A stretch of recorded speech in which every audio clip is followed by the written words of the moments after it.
Mystery is my hobby.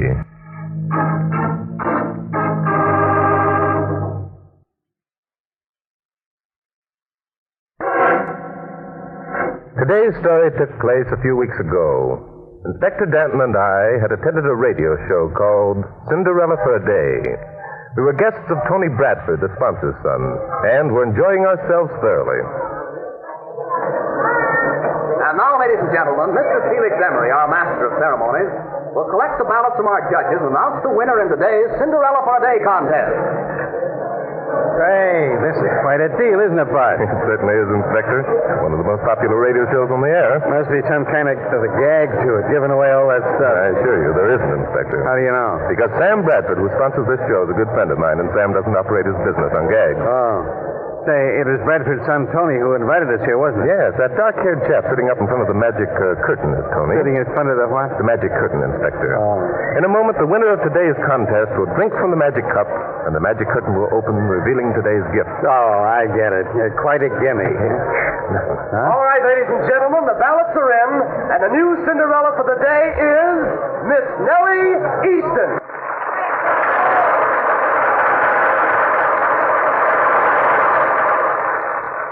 Nellie looks right pleased. Yes, she should. Besides receiving several $100s worth of gifts, she'll be the guest of the show at all the popular amusement spots in town during the next 24 hours. Not bad. Say, she's a good-looking babe. Quite beautiful, I should say. Hey, it looks as though Tony himself are going to hand her the magic cup. Yeah, I thought that'd be the announcer's job. Yeah, you're right. Felix Emery, the master of ceremonies, is presenting her to Tony Bradford. I'll be interested to hear how Tony sounds as a speechmaker. He looks rather nervous. You can't blame the guy. Must be a couple of thousand people here. Tony's going to talk now. Miss Easton, it gives me great pleasure to congratulate you on being chosen Cinderella for a day. I now offer you the magic cup, one draft from which will cause the magic curtain to open and reveal the many gifts that are to be yours.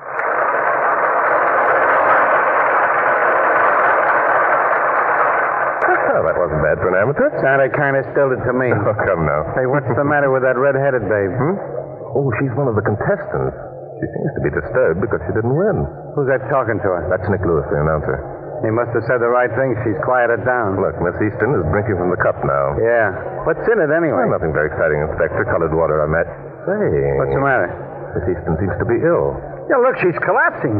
She's fallen into Tony Bradford's arms. Call a doctor, someone! Close in those curtains! The only colored water was in that cup, Bud. Come on, let's get up on the stage. Right.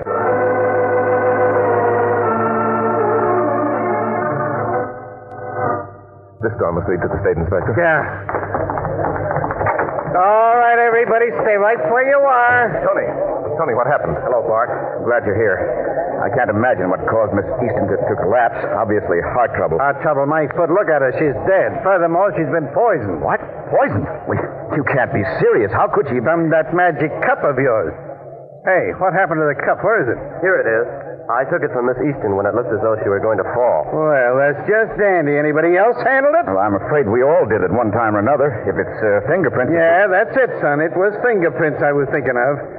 Well, Bart, it looks as though we've stepped into something. Yes, it does, Inspector. I propose that we clear the auditorium. Clear the auditorium, but look, suppose... That one of the 2,000 witnesses committed the murder. Huh? Obviously, we can't question 2,000 suspects, Inspector. Well, of course not. Besides, it's going to be bad publicity if it's suspected that Miss Easton was murdered. So far, the people out front think she merely collapsed. They won't think so after tonight's papers get out. Inspector, the chances are 1,000 to 1 that it was someone connected with the show who's responsible. I think we'll have better luck apprehending the guilty party if we don't have 2,000 curious people milling around. Yeah, maybe you're right at that. Okay, everybody. All of you hang around. Bart, get hold of a doctor, will you? Pleasure, Inspector. Bradford, give me a list of all the people who connected.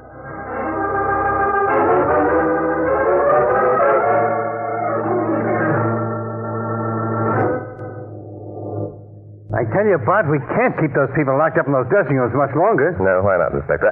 Never mind. You're right, as usual. Yeah. Have you the doctor's report? Yeah. There was poison in the cup, all right. Now, if we only knew who put it in there... If we knew, we'd have our man, wouldn't we, Yeah. Inspector? Murderers are such smart people. Not all of them. Hey, where you going? Step over here a minute, will you, Inspector? Sure. Found something? Possibly. That table in the corner is where the magic cup was left until the time when Miss Easton came to drink from it. What about it? I don't see No, wait a minute. Don't get that close, Inspector. Keep away. Keep away. But look, if there's some evidence... The evidence, Inspector, is on the floor, right under your nose. Under my nose. Oh, say, those footprints... Right. Inspector, the floor is of composition material, highly polished. Now, there are 3 sets of footprints plainly visible, aren't there? Yeah. But, how are they going to tell us anything? Because until it was time for the winner of the contest to drink from the cup, no one approached this table. It was placed here in this corner out of the way. I'll go for that, but I still don't see... This set of footprints here was obviously made by Felix Emery, the master of ceremonies, when he came to get the cup and hand it to Tony. Okay, we can check that easy enough. And the person who made this set of footprints obviously came from backstage. Yeah, the guy who put the cup here in the first place must have made them. Exactly. That's another fact we can check. Sure. We're boiling them down, eh, Bart? Right. Yeah, the chances are that the guy who put the cup here in the first place is the boy we're after. Why, Inspector? Why? Because he had a chance to dump in the poison and he was carrying the cup. That's good reasoning, Inspector, but I think we have something more substantial to go on. Oh, you do? Yes, the person who made the 3rd set of footprints is more likely to be our man. Why? Why? Because he was the only one of the 3 who had no other purpose in coming to the table during the performance. Well, maybe you're right. Yes, I'm quite sure I am, Inspector. It would have been a simple matter for our murderer to have moved over to the table while today's Cinderella was being selected, dropped the poison into the magic cup, quite unnoticed. Okay, so that's how it happened. Now, how are you going to prove who it was? I wish I could answer that question as casually as you asked it, Say, by Jove. Now what? Get down on your knees here, Inspector, and examine these footprints closely. Down on my knees. Okay, so now we're down on our knees. If we only had some dice... Take a good look at the heel marks on those 3 set of footprints, Inspector. Yeah, I'm looking. They're all alike. That means that the same person could have made all 3. They aren't all alike, Inspector. No? Notice that on this one, the circles made by the tread all appear to be hollow, except one. Say, that's right. The circle's smooth. As though the ring were filled up with mud or something. Yes, and this set of footprints was made by the person we believe was responsible for the death of Nellie Easton. By golly, that's a fact. So all we have to do is find out who made the footprint. Right. Inspector, I'd like you to get a police photographer and have some pictures made of these footprints. Okay, what are you going to be doing? Hi, Inspector. I'm going down to the men's dressing room where our suspects are waiting and ask them to take their shoes off.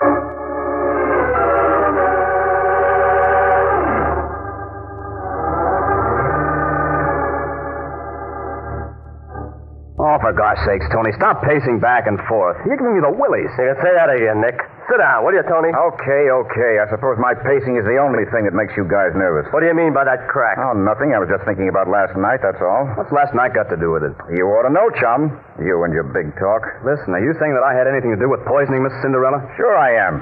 You brought the cup in from backstage. Why, forget it, you two. Use your heads.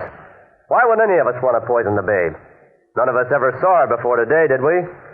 Well, did we? No, I didn't, if that's what you're driving at. Neither did I. Well, then let's quit this wrangling. If we don't Drake and Danton, we'll get ideas.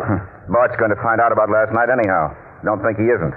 I know how he works. Oh, stop harping about last night. It hasn't anything to do with this business. Oh, no? Oh, hello, Drake. Put your finger on the murderer yet? No, not yet, Emery. Tony, where's Cliff Ogden, the manager of the show? He was here a minute ago, Bart. I think he went down to check up on the women who were in the I contest. see. All the contestants are here, then. Yes, Cliff locked them up in another dressing room. Good. Well, gentlemen, come in, Inspector. Did you get hold of the photographer? Yeah, Harry Carson came up with medical examiner Ryan. Harry's taking pictures and Ryan's examining the body. Fine. Let's hope that we can clean this up within the next few minutes. Gentlemen, would you mind removing your shoes, please? What? Removing our shoes? What kind of a gag is this? The ways of the cops are strange, I always say. Well, it's okay with me. Thank you. How about you, Louis? Okay, what have I got to lose? Hope my socks haven't any holes in them. I'd be so embarrassed. Maybe you will be anyhow, Bub. Tony, have you any objections? Well, no, although I can't see the point of it. There's the first one. Look it over, Inspector. Okay. Well, here's mine. What'll I do with them? Hand them to the inspector, please. Okay. Well, this one's okay. So's this one. Let me see yours, son. Tony, I'll take yours. Here they are. Seems rather silly. Yes, I know. Let me see. Now, the left shoe's all right. So's the right. Okay, Tony. Here you are. Thanks. Okay, chum, put them back on. I'll be glad to. My feet are getting cold. Did you find anything, Inspector? Nope, clean as a whistle. That's odd. I don't understand unless... Unless what? Unless, by Jove, Inspector. Aha! Aha, the mastermind has knuckled onto something. Tell us about it, Sherlock. I intend to, but first Keep your hands off me, Copper. I'm going in here whether you want me to or not. Come back here, you. Well, who's this? It's the redhead. I'm Wanda Graham, and I'm sick and tired of being cooped up in that lousy dressing room, and it was me who was to be chosen Cinderella for today. I said come out of there. Wait a minute, Ralph. This sounds interesting. Lady, what was that remark you just made? I said I'm sick and tired of being cooped up in that lousy dressing room. I was supposed to be chosen Cinderella for today. Tony promised me. Wanda, shut up. I won't shut up. You double-crossed me, Tony Bradford, and you're not going to get away with it. I didn't double-cross you. It wasn't my fault. Now, keep quiet. I won't. I'm going to tell what happened. I'm going to tell who it was who poisoned Nellie Easton.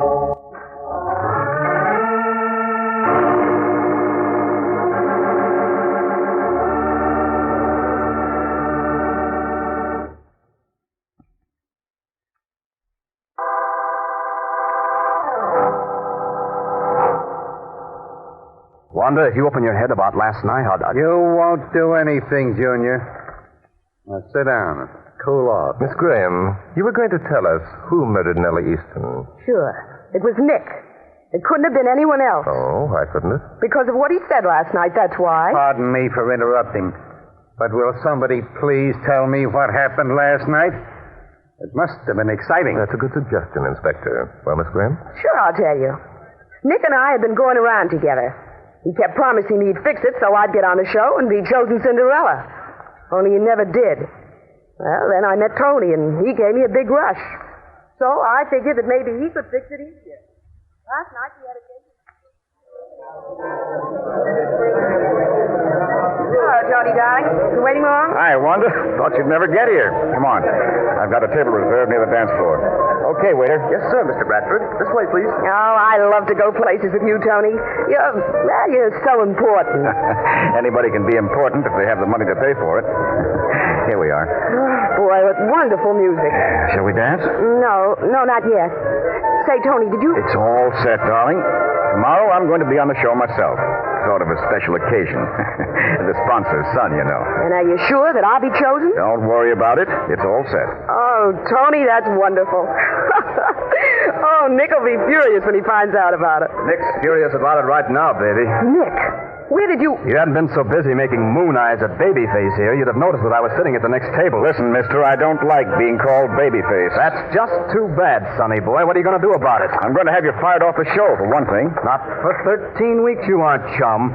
Your old man just put his John Hancock on a contract bearing my name. Contracts have been broken before. No, for heaven's sakes, why can't you boys stop arguing and be friends? Because I'm particular about my friends. About guys chiseling in on my girl. Louis, you're drunk. Now run along and peddle your papers, and we'll forget the whole thing. I'm not drunk, and we're not forgetting the whole thing. We're settling this right now. Settling what? There's nothing at all to settle. There's plenty to settle. Oh, you're my girl, Wanda. You always have been. Right now, you're carried away by this goon and his dough, but... One more crack like that, Louis, and I'll make you wish that you'd... Oh, relax, big shot, relax. You don't have to impress Wanda. She knows what she wants. Right now, she thinks you can get it for her. That's her only interest in you. Nick! Sorry, honey. Bradford, I'm going to say something that won't make sense to a guy like you. Nothing you've said so far has made sense. I happen to be in love with Wanda. Sure, go ahead and say it. I'm a sucker. All right, so I'm a sucker, but that's the way it is. I'm in love with her, and I'm not letting any false alarm like you take her away from me. I've already taken her away, mister. You'd better start getting used to the idea right now. I'm not getting used to anything. I'm telling you to lay off. I'm warning you, fella. Get smart and see things my way. Because if you don't, I'm going to kill you both.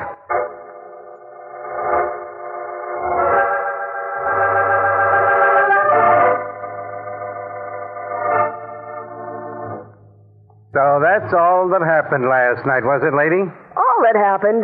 Say, isn't threatening to kill us both enough? A threat to kill Miss Graham is hardly enough evidence to convict a man. Also, where does Nellie Easton fit into the picture? Was she there? Did anyone threaten her? Listen, I can tell If you don't mind, Miss Graham, thank you. Well, Louis, what have you to say for yourself? Nothing. It happened that way, I guess. I was pretty drunk. Only I wasn't drunk today, and I didn't put the poison in that cup. There's a switch. I thought that guy was going to break down and confess. How about you, Tony? Any changes to make in Miss Graham's story? She told it pretty straight. So? I hope it won't go any further about me arranging to have Miss Graham win today's contest. That's something that will remain beyond the inspectors in my control, I'm afraid. Emery, will you come with the inspector and me, please? Why, sure. If there's anything I can do. There he is. Miss Graham, the officer outside the door, will escort you back to your dressing room. Tony, you and Lewis stay here. No. I'm not going to stay alone with Lewis. After all, if he's already committed one murder... Committed one murder? Doggone you... I wouldn't worry, Tony. However, if you're concerned, we'll station another officer in here with you. Come along, Inspector.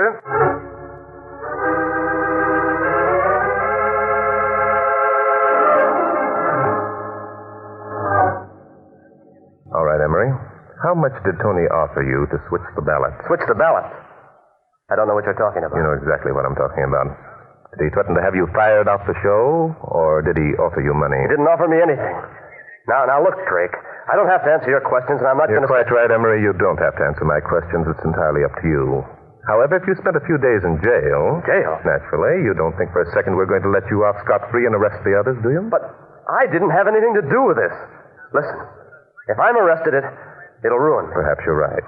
However, if you care to cooperate now, I think I can assure you that it won't be necessary for you to spend any time in jail. How can I believe that? That's entirely up to you, Emery. It's your one chance. I see. You think you've got me over the barrel, don't you? Quite frankly, yes. I suppose you know I'd be fired out of my ear if I ever admitted switching those ballots. There are two answers to that, Emery. First, the admission won't go any further than the inspector and me. Second, I don't think you did switch the ballots. Well, then what do we... You took money from Tony and promised him that you would switch them.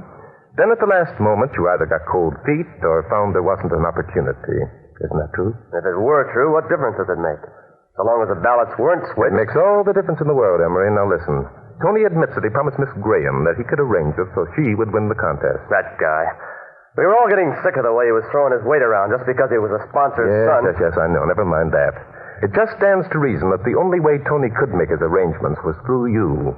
Because you were the only one who handled the ballots after they left the hands of the 5 judges. I still don't see why... Because, Emery, Nellie Easton was poisoned by mistake. Miss Graham was supposed to be the real victim. I see. Okay, you win, Drake. Tony gave me $1,000. The last minute I got scared that someone would see me. My job was worth more than $1,000. I was going to give it back. Even if Tony did get me fired, I figured I could get another job if my reputation was clean. Splendid, thank you. Your confession, Emery, has been taken down by Inspector Danton and the stenographer in the next room, so don't make the mistake of trying to change it. Why, There's no need for alarm. The information will be kept confidential. Right now, I can practically promise you won't have to spend any time in jail.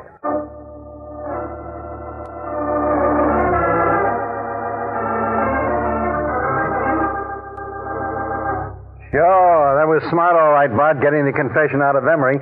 But I don't see that it proved anything. It might not prove a thing, Inspector, but it strengthens a theory I have. As soon as Lewis gets here, I'll show you what I mean.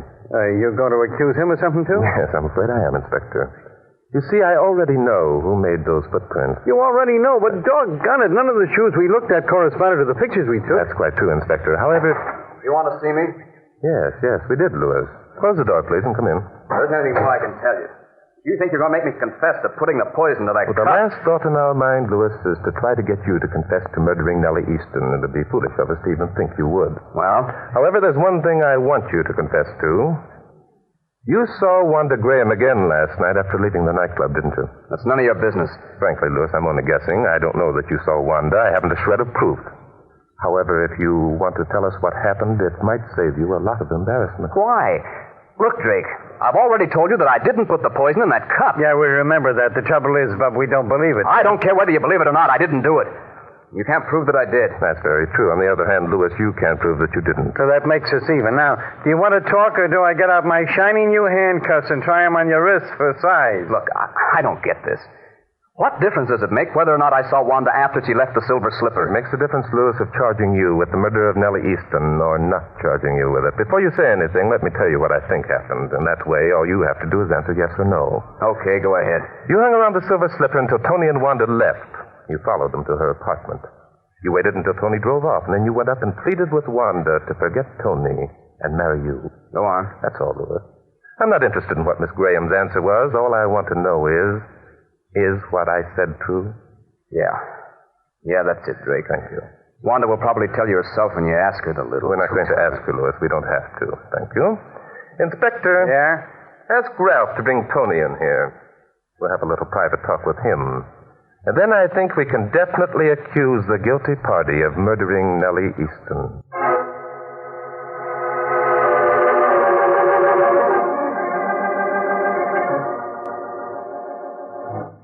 You see, Tony, it's like this. We feel reasonably sure that we know who put the poison in the cup, but it isn't going to do us much good unless we can get enough facts to substantiate a charge. Sure, Bart, I understand. The trouble is I've told you everything I know. Sure, that's what the others said, only we found out different. But there isn't anything else to tell. If there were, I'd How be about after you left Wanda's apartment last night, Tony? What? I don't know what you said to each other before you left, and I'm not particularly interested. I have a hunch, however, that Wanda was impressed by Nick's admission at the Silver Slipper that he was honestly in love with her. Well? Because of that, she was probably a little cold to you. After all, women are flattered when a man tells them he's in love with them and means it. Now, look here, Bart. The chances are that Wanda toyed with the thought anyway. She wanted to be left alone. She sent you home earlier than you'd intended. Is that right, Tony? It seems to me that you're sticking your nose into something that doesn't concern you. Well, that's very possible, Tony. My guess is that you became suspicious because of Wanda's attitude, and you hung around outside for a while. And you weren't too surprised when you saw Nick Lewis drive up and go in. Oh, so you know about that? Yes, Lewis just told us. Well, what about it? Lewis didn't see me, and I didn't go up to see Wanda again. I know you didn't, Tony. You went home. You got to thinking about it. It occurred to you that Lewis might have been right when he said that Wanda was interested in you only because of your money. Oh, that's a lot of nonsense. No, it isn't, Tony. You probably had some drinks, and the thought grew in your mind. You enlarged upon it. Your natural vanity rebelled. So then, you got to thinking of today's show, and you saw an opportunity to get your revenge. That's when you decided to murder Wanda Graham and make it appear that your rival was guilty of the crime. You're crazy. No, I'm not, Tony. I have positive proof that it was you who put the poison in the magic cup, and now I have your motive. Inspector... You won't get away. Oh, no? I'll show you. Only think so, buddy.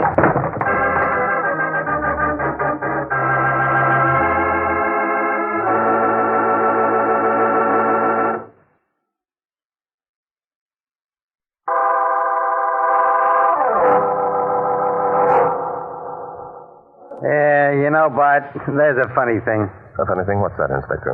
Somehow or other, we most always wind up here at the Lamplighters Club playing chess after working on one of these murder cases.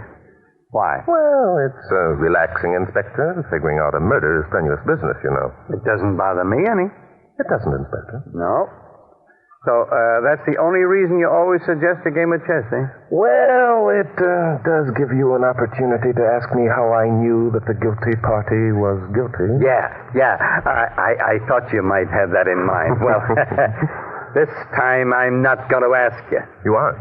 No. Well, very well, then. I'll tell you anyhow. Okay, go ahead and tell me. It was the footprint, Inspector. Remember that one of the heel marks, the one that we decided was worn by the person who put the poison in the cup, had a tread ring that seemed to be filled with mud or some other substance. Sure. And I also remember that when we looked at the shoes of the suspects, all the rings were free of any trace of such a substance. Quite true. And, Inspector, it probably was unfair of me not to have shown you Tony's left shoe. Why? Because you would have noticed that there was an extra nail hole. A what? The nails that hold a rubber heel to a shoe, Inspector, are always sunken in the rings of a tread so that they're not visible until the heel becomes worn down. So what? There are 8 nails on the average heel, Inspector. There were 8 impressions on the right heel of Tony's shoe, Inspector. But there were 9 on his left. A phenomenon, eh? No, not a phenomenon, Inspector, a fact. Why were there 9 nail holes on the heel of his left shoe? Because he had stepped on a thumbtack and had removed it before we examined the shoe. Well, doggone. The thumbtack made the 9th hole, eh? That's it, Inspector, and that's why the ring appeared to be filled with mud or something. The thumbtack left a flat impression. Well, I'm a so-and-so, and you figure I would have noticed that, eh? Naturally, you would, Inspector. Oh, Natch. Now, tell me why you noticed. All right, Inspector. I noticed it because mystery is my hobby.